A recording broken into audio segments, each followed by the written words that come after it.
नमस्ते, अस्सलाम वालेकुम। कल मूर्ति ओपनिंग है। हमारे सीएम सिद्धरामैया साहब, मुख्यमंत्री सिद्धरामैया साहब, उप मुख्यमंत्री डीके शिव कुमार साहब, एमबी पाटिल साहब, तमाम लोग मिनिस्टर एमएलए सब भी आ रहे हैं। तमाम हमारे बीजापुर के लोग होंगे, बीजापुर जिले के लोग होंगे। कल सिद्धरामैया साहब 12 बजे दरबार ग्राउंड को आ रहे हैं।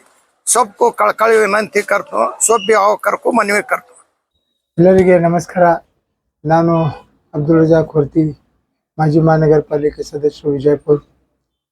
ನಾಳೆ ದಿನಾಂಕ 1/9/2026 ಹೊಸ ವರ್ಷನಾಗ ಹೊಸ ಒಂದು ಇತಿಹಾಸ ನಮ್ಮ ಬಿಜಾಪುರನಲ್ಲಿ ಆಗ್ತಾ ಇದೆ.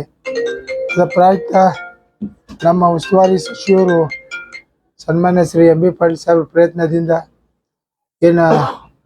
ನಮ್ಮ ವೀರ ಕಿತ್ತೂರು ರಾಣಿ ಚೆನ್ನಮ್ಮ ತಾಯಿ ಪುತ್ಲಿ ಅನಾವರಣವನ್ನು ಹಮ್ಮಿಕೊಂಡಿದೆ. ಅದರ ಜೊತೆಯಲ್ಲಿ ಬಸ್ ಸ್ಟ್ಯಾಂಡ್ ಏನು ಮೊದಲಿತ್ತು, ಆ ಬಸ್ ಸ್ಟ್ಯಾಂಡ್ ಹೆಸರನ್ನು ಕೂಡ ಕಿತ್ತೂರು ರಾಣಿ ಚೆನ್ನಮ್ಮ ತಿಳಿಸಿ ನಾಮಕರಣ ಮಾಡಿದ್ದಾರೆ. ಅದರ ಜೊತೆಯಲ್ಲಿ ಬಹಳಷ್ಟು ಕಾಮಗಾರಿಯನ್ನು ಉದ್ಘಾಟನೆ ಮಾಡೋರಿದ್ದಾರೆ. ಅದು ಮತ್ತು ಅಲ್ಲದೆ ಒಂದು ಸೈಕ್ಲಿಂಗ್ದು ಕೂಡ ನಮ್ಮ ಇದು ಆಗಿದೆ. ಏರ್ಪೋರ್ಟ್ನು ಕೂಡ ನಾಳೆ ಅಲ್ಲಿ ಹೋಗಿ ಅಲ್ಲಿ ವೀಕ್ಷಣೆ ಮಾಡಿಕೊಂಡ್ರೆ ಜಲ್ದಿ ಚಾಲೂ ಮಾಡಲಿಕ್ಕೆ ಅದೂ ಒಂದು ಪ್ರಯತ್ನ ಆಗ್ತಾ ಇದೆ. ಭಾಳ ಸಂತೋಷದ ವಿಷಯ.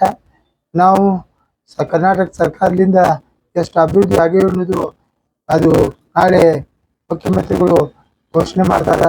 ಅದರ ಜೊತೆಯಲ್ಲಿ ನಮ್ಗೆ ಭಾಳ ಸಂತೋಷ ಅಂದ್ರೆ ಬಿಜಾಪುರದಲ್ಲಿ ಒಂದು ನಿನ್ನೆ ತಾನೇ ಹಾವೇರಿಯಲ್ಲಿ ಸನ್ಮಾನ್ಯ ಶ್ರೀ ಮುಖ್ಯಮಂತ್ರಿಗಳಾದ ಸಿದ್ದರಾಮಯ್ಯ ಅವರು ಅಲ್ಲೇ ಘೋಷಣೆ ಮಾಡಿದ್ದಾರೆ, ಬಿಜಾಪುರಕ್ಕೆ ಒಂದು ಗೌರ್ಮೆಂಟ್ ಮೆಡಿಕಲ್ ಕಾಲೇಜ್ ಚಾಲೂ ಮಾಡ್ತೀವಿ. ಆದ್ದರಿಂದ ಅದು ಭಾಳ ಸಂತೋಷದ ವಿಷಯ. ನಾಳೆ ಕೂಡ ಅವರು ಇಲ್ಲಿ ಘೋಷಣೆ ಮಾಡೋರಿದ್ದಾರೆ. ಇಡೀ ಬಿಜಾಪುರ ಜನತೆಗೆ ಒಂದು ಖುಷಿ ತಂದುವಂಥ ಈ ಹೊಸ ವರ್ಷದ ಒಂದು ಗಿಫ್ಟ್ ಕೊಟ್ಟದಾಗಿದೆ. ಅದರಿಂದ ಅವರಿಗೆ ನಾನು ಭಾಳ ನನ್ನ ತರಫಿಂದ ಬಿಜಾಪುರ ಜನತೆ ಪರವಾಗಿಂದ ಕೃತಜ್ಞತೆಯನ್ನು ಸಲ್ಲಿಸ್ತೀನಿ. ಮತ್ತು ನಾಳೆ ಕಾರ್ಯಕ್ರಮ ಇರೋದ್ರಿಂದ ಬಿಜಾಪುರನಾಗ ಸಿದ್ದರಾಮಯ್ಯ ಸಾಹೇಬರು ಮತ್ತು ಡಿ ಕೆ ಶಿವಕುಮಾರ್ ಸಾಹೇಬರು ಮತ್ತು ಎಂ ಬಿ ಪಾಟೀಲ್ ಸಾಹೇಬರು, ಶಿವಾನಂದ ಪಾಟೀಲ್ ಸಾಹೇಬರು, ಸುನೀಲ್ ಗೌಡ ಸಾಹೇಬರು ಮತ್ತು ನಮ್ಮ ಸಚಿವರಾದಂಥ ಭಾರತಿ ಸುರೇಶ್ ಅವರು, ಲಕ್ಷ್ಮೀ ಹೆಬ್ಬಾಳ್ಕರ್ ಮೇಡಮ್ ಅವರು ಎಲ್ಲರೂ ಬರ್ತಿದ್ದಾರೆ. ಆದ್ದರಿಂದ ತಾವು ದಯಮಾಡಿ ತಮ್ಮ ಹೆಚ್ಚಿನ ಸಂಖ್ಯೆಯಲ್ಲಿ ಬಂದು ಈ ಕಾರ್ಯಕ್ರಮಕ್ಕೆ ಶೋಭೆ ಮಾಡಬೇಕಂತ ತಮ್ಮೆಲ್ಲರಿಗೂ ಮನವಿ ಕೂಡ ಮಾಡ್ತಾ ಇದ್ದೀನಿ. ಎಲ್ಲ ಮಹಾನಗರ ಪಾಲಿಕೆ ಗೌರವಾನ್ವಿತ ಸದಸ್ಯರು ಕೂಡ ತಮ್ಮ ವಾರ್ಡಿಂದ ಎಲ್ಲ ನಮ್ಮ ಜನರಿಗೆ ತಗೊಂಡು ಬರ್ತಿದ್ದಾರೆ. ಅದರ ಜೊತೆಯಲ್ಲಿ ಎಲ್ಲ ಸಾರ್ವಜನಿಕರು ಎಲ್ಲ ಪಕ್ಷಾತೀತವಾಗಿ ಎಲ್ಲರೂ ಕೂಡ ಬಂದು ಈ ಒಂದು ದೊಡ್ಡ ಬಿಜಾಪುರ ಕಾರ್ಯಕ್ರಮವನ್ನು ಯಶಸ್ವಿಗೊಳಿಸಬೇಕಂತ ತಮ್ಮಲ್ಲಿ ವಿನಂತಿ ಮಾಡ್ಕೊತೀನಿ.